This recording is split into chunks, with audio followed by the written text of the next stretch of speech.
से तो हमारे सहयोगी इस वक्त जुड़ चुके हैं। विक्रांत, ये पूरा मामला जरा बताइएगा, और क्या ट्विटर का कोई जवाब अभी आया है?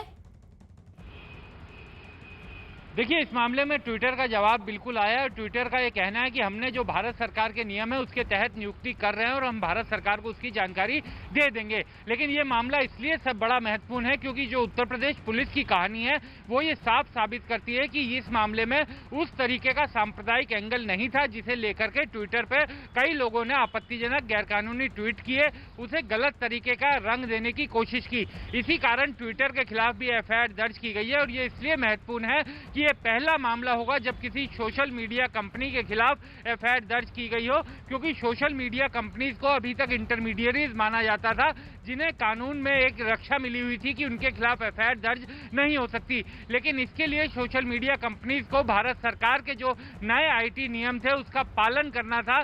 ट्विटर इंडिया को कई मौके दिए गए लेकिन ट्विटर इंडिया ने उनका पालन नहीं किया और अपने यहाँ पर उन अधिकारियों की नियुक्ति नहीं की, जिस कारण वो जो समय सीमा थी वो निकल गई और इसी कारण ट्विटर के खिलाफ ये एफआईआर हुई है। और अब भारतीय कानून के मुताबिक ट्विटर के अधिकारियों से पूछताछ भी हो सकती है, उनकी भूमिका संदिग्ध होने के पाए जाने पर उनके खिलाफ कार्रवाई भी हो सकती है। और भारत सरकार ने ये साफ कर दिया है कि जब भी कोई भारतीय कंपनी अमेरिका जाती है तो अमेरिका के कानून को पूरी तरीके से पालन करती है। तो ऐसे ही कोई भी विदेशी कंपनी अगर भारत में काम करती है तो उसे भारतीय कानून का पालन पूरी तरीके से करना होगा। और इंडियन आईटी लॉज, जो नए आईटी कानून है, नियम है, उसके मुताबिक ये कहा गया था कि इंटरमीडिएरी कंपनीज को अपने यहाँ पे तमाम अधिकारियों की नियुक्ति करनी होगी जो किसी भी तरह का सवाल पूछे जाने पर जवाब देने के लिए बाध्यकारी हों। लेकिन ट्विटर इंडिया लगातार इन्हें टाल रहा था और अब ये पहला मामला, पहली एफआईआर हुई है ट्विटर इंडिया के खिलाफ उसी कानून के पालन ना करने के कारण।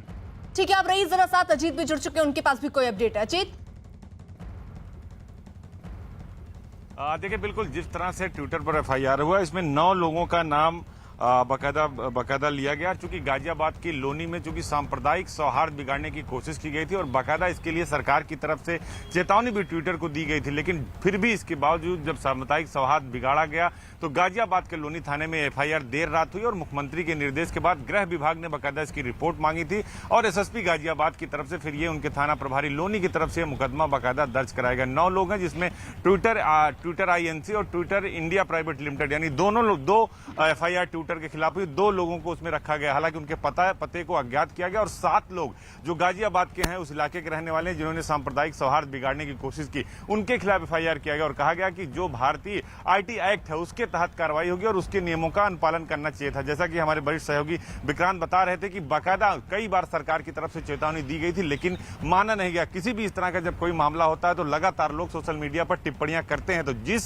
सोशल प्लेटफॉर्म पर टिप्पणी होती है उस कंपनी की जिम्मेदारी है कि उस पर अंकुश लगाए, उस पर लगाम लगाए। लेकिन ऐसा नहीं हुआ गाजियाबाद के मामले में, जिसको लेकर काफी नाराज थी और गृह विभाग के निर्देश पर यह मामला देर रात दर्ज हो गया है। ठीक है अजीत, रहिए जरा साथ। बुजुर्ग की पिटाई का मामला सामने आने के बाद देखिए इस पर सियासत भी शुरू हुई। राहुल गांधी ने बाकायदा एक ट्वीट किया और लिखा कि मैं ये मानने को तैयार नहीं हूं कि श्री राम के सच्चे भक्त ऐसा कर सकते हैं।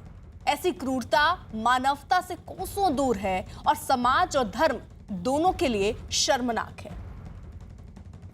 और राहुल गांधी के ट्वीट का जवाब यूपी के सीएम योगी आदित्यनाथ ने ट्वीट करके ही दिया। उन्होंने लिखा कि प्रभु श्री राम की पहली सीख है सत्य बोलना, जो आपने कभी जीवन में किया नहीं। शर्म आनी चाहिए कि पुलिस द्वारा सच्चाई बताने के बाद भी आप समाज में जहर फैलाने लगे हैं। सत्ता के लालच में मानवता को शर्मसार कर रहे हैं। उत्तर प्रदेश की जनता को अपमानित करना, उन्हें बदनाम करना छोड़ दें।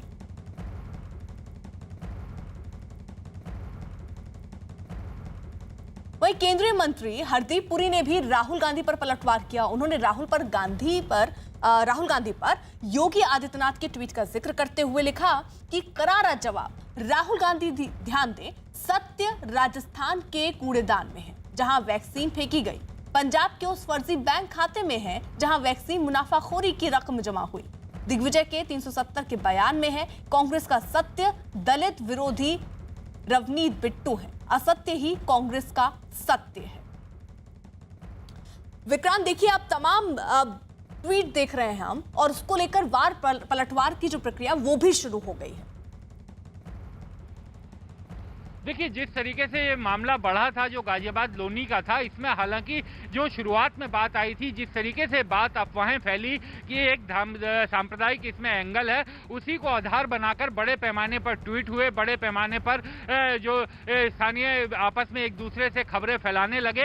हालांकि पुलिस की विवेचना में ये साफ हो गया था कि जो जिस तरीके की बात की जा रही है वो पूरी तरीके से गलत है, पूरी तरीके से भ्रामक है, उसमें कोई सांप्रदायिक एंगल नहीं है। और खास बात है कि इस मामले में आरोपियों की गिरफ्तारी भी हुई। उसके बाद भी राजनीतिक दलों के नेताओं के जरिए लगातार इस मामले पर बयानबाजी जारी है। और जिस तरीके से यूपी के मुख्यमंत्री और तमाम नेता अब उनका ट्वीट आया तो ये साफ हो जाता है कि इस मामले में किसी तरह का कोई सांप्रदायिक एंगल पुलिस ने अपनी जांच में नहीं पाया था। और इसी कारण जो पहले जो एफआईआर है वो इसी कारण दर्ज की गई। और सबसे महत्वपूर्ण यह है कि ट्विटर के खिलाफ भी एफआईआर दर्ज की गई। ये देश में पहला मामला होगा जिसमें ट्विटर को एक सोशल मीडिया कंपनी को आरोपी बनाया गया है, क्योंकि ट्विटर को अभी तक जो कानूनी छूट मिली हुई थी वो इसी कारण मिली हुई थी कि वो इंटरमीडियरी कंपनी थी और उस पर किसी ये कानून में उसे छूट थी। विक्रांत, ट्विटर की तरफ से तो ये भी कहा गया कि एक अंतरिम चीफ कंप्लायंस ऑफिसर की नियुक्ति कर दी गई है। ये नियुक्ति क्या अभी हुई है या ये पहले नियुक्ति हो गई थी?